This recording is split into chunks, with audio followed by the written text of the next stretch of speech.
പിതാവും പുത്രനും പരിശുദ്ധ റൂഹായുമായ സത്യ ഏകദൈവത്തിന്റെ തിരുനാമത്തിൽ തനിക്ക് സ്തുതി.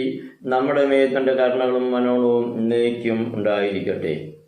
OBS forum, orthodox Bible study forum, 214 എപ്പിസോഡിലേക്ക് ഏവർക്കും സുസ്വാഗതം.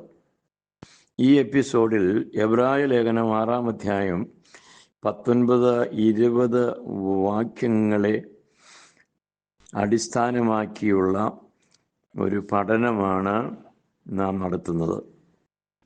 അവിടെ നാം ഇപ്രകാരം വായിക്കുന്നു: ആ പ്രത്യാശ നമുക്ക് ആത്മാവിൻ്റെ ഒരു നങ്കൂരം ആകുന്നു. അത് നിശ്ചയവും സ്ഥിരവും തിരശ്ശീലയ്ക്ക് അകത്തേക്ക് കടക്കുന്നതുമാകുന്നു. അവിടേക്ക് യേശു മൽക്കീസേദെക്കിന്റെ ക്രമപ്രകാരം എന്നേക്കും മഹാപുരോഹിതനായി മുമ്പ് കൂട്ടി നമുക്ക് വേണ്ടി പ്രവേശിച്ചിരിക്കുന്നു.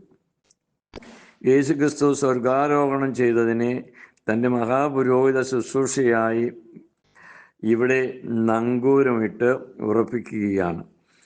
കർത്താവിൻ്റെ മഹാപൗരോഹിത്യം മൽക്കീസേദെക്കിന്റെ ക്രമപ്രകാരം ആകുന്നു. ഇപ്പോൾ തൻ്റെ ശുശ്രൂഷ തിരശ്ശീലയ്ക്കകത്ത് ആണ് നടക്കുന്നത്. ഇത് നിഴലായിരുന്ന എബ്രായ ലേഖനം 10:1, പഴയ നിയമ മഹാപുരോഹിതൻ ആണ്ടിലൊരിക്കൽ മഹാപാപപരിഹാരയാഗം തിരശ്ശീലയ്ക്ക് അകത്ത് നടത്തുന്നതിൻ്റെ പൊരുൾ ആകുന്നു. അതിവിശുദ്ധ സ്ഥലത്തെ ശുശ്രൂഷ പൂർത്തിയാക്കി ലേവ്യ ക്രമപ്രകാരം മഹാപുരോഹിതൻ തിരശ്ശീലയ്ക്ക് പുറത്തു വരികയും ജനത്തെ ആശീർവദിക്കുകയും ചെയ്യുന്നു. അപ്പോഴാണ് യാഗം പൂർത്തിയാകുന്നത്.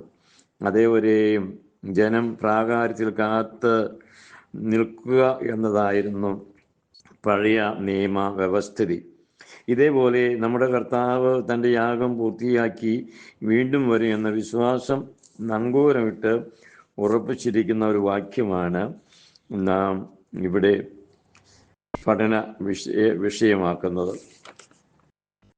അതേവരെയും, അതായത് കർത്താവ് തിരശ്ശീലയ്ക്കകത്ത് നിന്ന് പുറത്ത് വരുന്നവരെയും സഭ കാത്തിരിക്കുവാൻ വിധിക്കപ്പെട്ടിരിക്കുന്നു.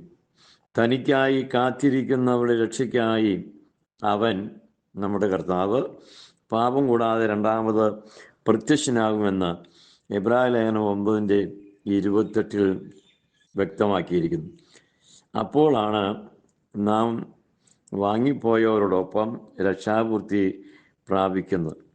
എന്നാൽ ഞങ്ങൾ രക്ഷിക്കപ്പെട്ടു എന്ന് സാക്ഷി പറഞ്ഞ് നടക്കുന്നവർ ആരും ആ കൂട്ടത്തിൽ കാണുക ഇല്ല എന്നതും ശ്രദ്ധേയമായ വിഷയമാണ്. ഈ തിരശ്ശീല വിശുദ്ധ സ്ഥലത്തെയും അതിവിശുദ്ധ സ്ഥലത്തെയും വേർതിരിക്കുന്ന ഒന്നായിരുന്നു. കീറിപ്പോയതാകട്ടെ പ്രാകാരത്തെയും വിശുദ്ധ സ്ഥലത്തെയും വേർപിരിക്കുന്ന തിരശ്ശീലയും ആയിരുന്നു. ഈ കാര്യം കഴിഞ്ഞ ലക്കത്തിൽ നാം പഠിച്ചതാകുന്നു. നമ്മുടെ കർത്താവ് തിരശ്ശീലയ്ക്ക് അകത്തേക്ക് കടന്നിരിക്കുന്നു എന്നാണ് വചനം സാക്ഷിക്കുന്നത്, അല്ലാതെ തിരശ്ശീല കീറി അകത്ത് കടന്നു എന്നല്ല. ഓർത്തഡോക്സ് സഭ കർത്താവ് കീറിക്കളഞ്ഞ മറശ്ശീല ഇന്നും നിലനിർത്തുന്നു എന്ന ഒരു ആരോപണം പെന്തക്കോസ്ത് കൾട്ടുകൾ സഭയ്ക്കെതിരെ ഉയർത്തുന്നുണ്ട്.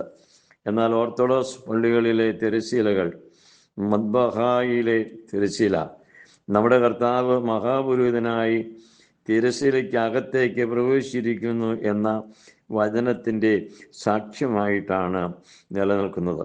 ഇത് നമ്മുടെ ആത്മാവിൻ്റെ രക്ഷയുടെ നങ്കൂരം ആകുന്നു.